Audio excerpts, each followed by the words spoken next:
Hello people, welcome to Trividha's 38th trip to IKEA. మేమంతా ready అయ్యి ఐకియాకి వెళ్ళాము. అన్నయ్య వెళ్ళిన తర్వాత సో సాడ్ అనమాట. ఫ్యూ డేస్ తర్వాత కొంచెం రిఫ్రెష్ కోసం అలాగా ఐకియాకి షాపింగ్కి వెళ్ళాము. సో త్రివిధ అయితే చాలా బాగా ఎంజాయ్ చేసింది. మేము ఎన్ని ట్రిప్స్ తిరిగినా ఎక్కడికి తీసుకెళ్ళినా చక్కగా కామ్గా మాతో పాటు తిరుగుతుంది. అసలు త్రివిధ అయితే ఏడవదు. త్రివిధ టాయ్స్ గురించి చెప్పాలంటే నాకు ఒక 3-4 వీడియోస్ అయితే పడతాయి. ఎందుకంటే వాళ్ళ డాడీకి త్రివిధకి టాయ్స్ మధ్యన ఒక స్పెషల్ స్టోరీసే ఉంటాయి. ఎందుకంటే ఎప్పుడు షాపింగ్కి వెళ్ళినా త్రివిధ ఏమన్నా టాయ్ని చూస్తే వాళ్ళ డాడీ అదిగో చూసింది నన్ను అడిగింది అని చెప్పి కొనేస్తూ ఉంటారు. సో అక్కడ ఒక బెడ్రూమ్ థీమ్ అయితే చాలా బాగుంది. చిల్డ్రన్స్ బెడ్రూమ్ థీమ్ నాకైతే బాగా నచ్చింది. సో అవన్నీ త్రివిధకి చూపించాను. మేబీ గుర్తుండకపోవచ్చు, బట్ తన పెద్ద అయిన తర్వాత మా మమ్మీ ఎక్కడికి తీసుకెళ్ళింది, అవి చూపించిందా ఇవి చూపించిందా అని చెప్పి ఇవన్నీ ఒక మెమరీస్ కింద ఉంటాయి. సో ఒక క్రాంకీ పీపుల్స్ని అయితే నేను ఎక్కడికి తీసుకెళ్ళలేము. ఎవరూ కూడా ఏడ్చి చికాకు చేసేవాళ్ళని. బట్ కామ్ గోయింగ్ డీసెంట్ కిడ్స్ని మనం ఎంత తిప్పితే, నేను అనుకోవడం ఎంత తిప్పితే వాళ్ళకి అంత ఎక్స్ప్లోర్ చేస్తే అన్నీ అర్థమవుతాయి. బయట ఎక్స్పోజ్ చేయడం వల్ల పిల్లలకి చాలా బెనిఫిట్స్ ఉంటాయి. వాళ్ళ బ్రెయిన్ డెవలప్మెంట్కి కూడా చాలా యూజ్ అవుతుంది. ఐకియాలో ఫీడింగ్ రూమ్స్ కూడా ఉన్నాయి. సో మేము టోటల్ 4-5 అవర్స్ అందులోనే స్పెండ్ చేసాము. తర్వాత 2-3 అవర్స్కి నేను ఫీడ్ చేస్తూ షాపింగ్కి అయితే కంటిన్యూ చేసాము. సో ఫీడింగ్ రూమ్స్ కూడా చాలా బాగున్నాయి.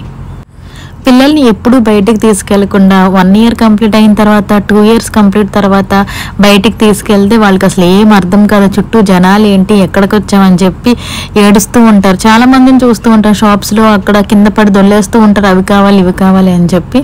ఎందుకంటే వాళ్ళు బయటకు ఎక్స్పోజ్ అవ్వడం చాలా తక్కువ కాబట్టి. ఇది నేను పర్సనల్గా, ఇది నా ఒపీనియన్.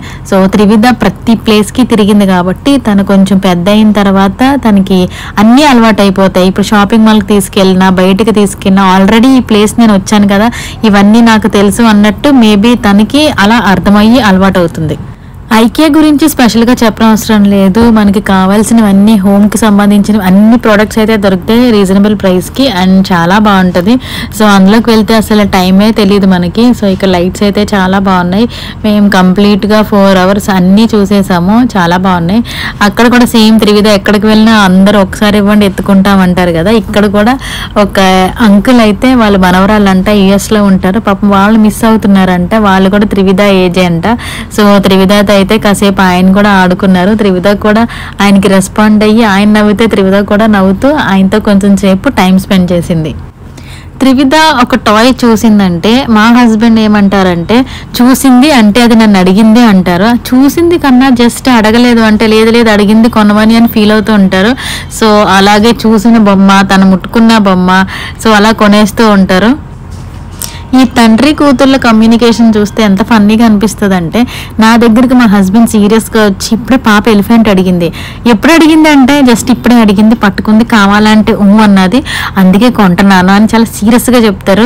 బట్ అది అడగలేదు, జస్ట్ టచ్ చేసింది అంతే, అంటే టచ్ చేస్తే అడిగినట్టే అని ఫీల్ అవుతూ ఉంటారు.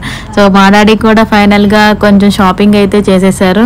బిల్డింగ్ అయితే వెళ్ళిపోతున్నాము. మా ఐకియా షాపింగ్ 3-4కి ఎప్పుడో ఈవినింగ్ స్టార్ట్ అయితే నైట్ 9కి ఎప్పుడో అయ్యింది. సో షాపింగ్ అయిపోయిన తర్వాత బ్యాక్ టు హోమ్ అనమాట.